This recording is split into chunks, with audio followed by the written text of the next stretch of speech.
The headlines spread like wildfire. Trump demands changes to the 2026 World Cup, and FIFA shuts him down. At first glance, it sounds like a direct clash between politics and football. A former US president stepping into the world's biggest sporting event and being rejected by the most powerful organization in global football. But what actually happened? Did Donald Trump really try to interfere with the World Cup? Did FIFA push back? Or is this another case of headlines exaggerating reality? Because once you look deeper, the story becomes much more complex. To understand this, we need to go back to how the 2026 World Cup is structured. For the first time in history, the tournament is being hosted by three countries: United States, Canada, and Mexico. This is not just a sporting event, it's a massive geopolitical project. Teams, dozens of cities, billions of dollars in revenue, and most importantly, global visibility. Now here's where politics enters the picture. Whenever an event of this scale happens, governments get involved, not directly in matches, but in infrastructure, security, visas, travel policies, and public messaging. And that's where the controversy begins. Reports started circulating that Donald Trump had strong opinions about how the World Cup should be handled. In the United States, some claims suggested stricter immigration controls. Others hinted at political messaging around America First, and a few even implied that certain logistical decisions should favor US interests over international coordination. Naturally, this raised eyebrows, because the World Cup is not just a national event, it's global. FIFA's entire model depends on neutrality, so if any political figure appears to influence it, it creates tension. But here's the key question. Did Trump actually demand changes from FIFA? There is no verified public record of a formal demand sent directly to FIFA demanding structural changes to the World Cup. No official letter, no confirmed directive, no public confrontation at that level. So where did this narrative come from? It comes from a mix of statements, interpretations, and media amplification. Donald Trump has always been vocal about major events happening in the US. From trade deals to international summits, he often frames them through a national interest lens. So when discussions about the 2026 World Cup emerged, especially regarding travel, security, and international visitors, it was inevitable that political opinions would surface. For example, immigration policy is one of the biggest logistical challenges for a global tournament. Millions of fans travel across borders.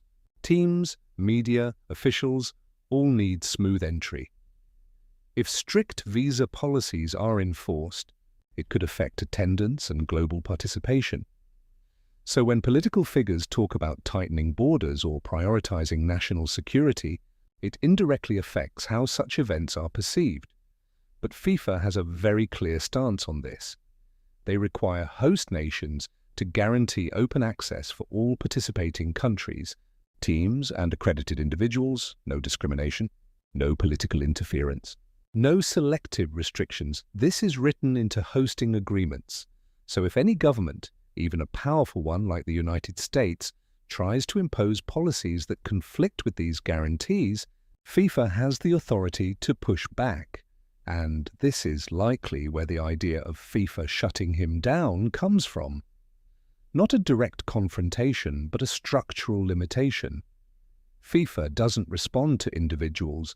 They respond to governments through agreements, and once a country signs a World Cup hosting deal, it commits to FIFA's rules. Now here's where things get more interesting. See, the United States is not hosting alone.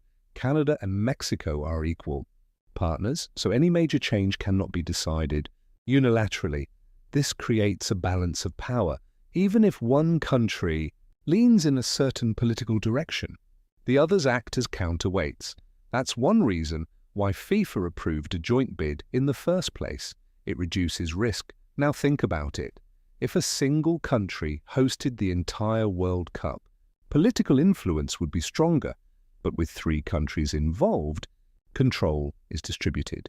So even if there were strong opinions or demands, implementing them would be extremely difficult. But then why did the story go viral?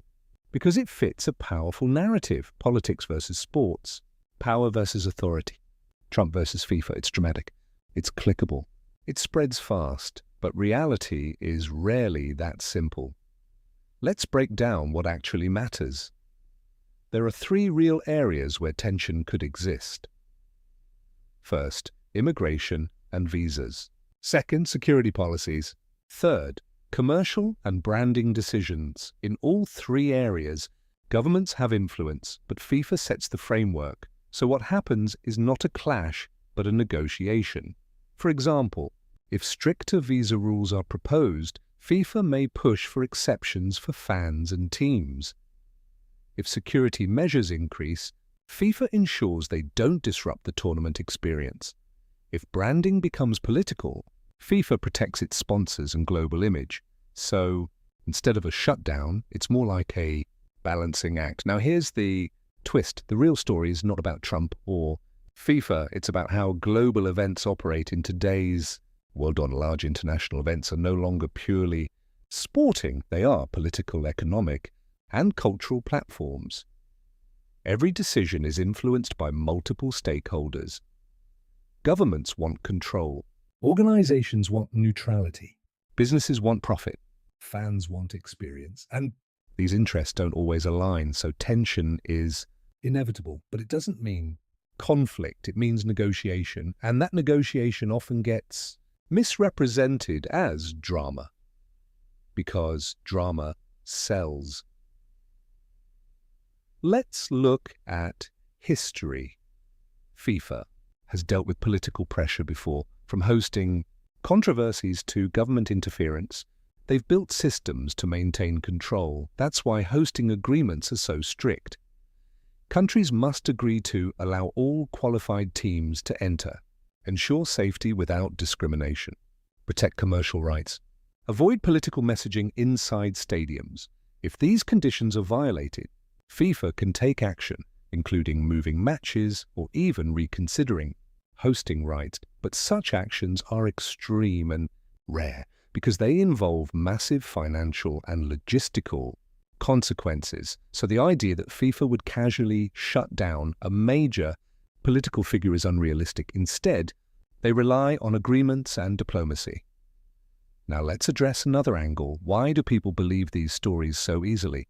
Because of confirmation bias. If someone already believes that politics interferes with sports, this story feels true. If someone distrusts FIFA, it also feels true. If someone follows political narratives, it fits perfectly. So the story spreads, not because it's verified, but because it feels believable. And that's the power of modern media. Information doesn't just inform, it reinforces beliefs. So what's the reality?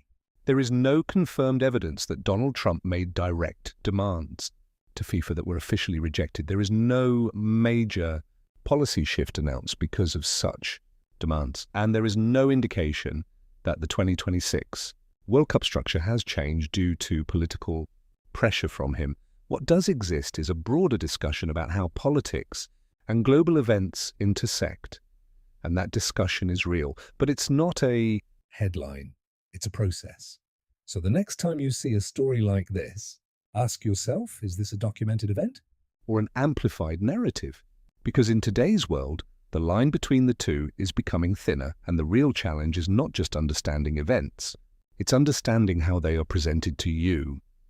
Because sometimes the biggest story is not what happened, it's how it was told.